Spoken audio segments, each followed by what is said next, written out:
Hello hi everyone, good afternoon. দেখো সবে আমি স্নান করে বেরিয়েছি বাইরে রোদেতে, তার মধ্যে চলে আসলো 20 টাকা দামি ফেরিওয়ালা।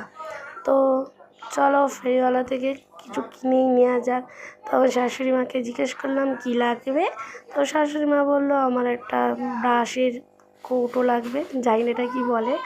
তো তার মধ্যে একটা ঝুড়ি নিলাম। তারপরে মাম্মা অনেকক্ষণ থেকে একটা ভান্ডার দেখছিল, তো একটা ভান্ডার নিল আর একটা পামোচা নিলাম। মোট এই কটা জিনিস, মানে 4টে জিনিস নিয়ে নিলাম অলরেডি ওখান থেকে।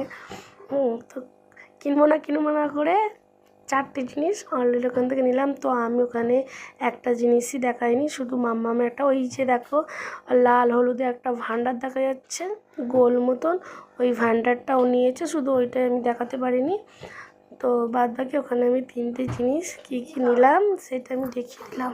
একটা জিনিস কী জানো তো, ভাবি টাকা পয়সা খরচা করবো না, গুছিয়ে রাখবো।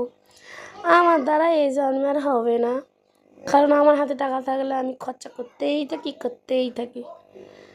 ও, তো ওখানে অলরেডি সব কিছু কেনাকাটি হয়ে গেছে, পয়সাও পেমেন্ট করা হয়ে গেছে। তো আজকে মতন টাটা, বাই।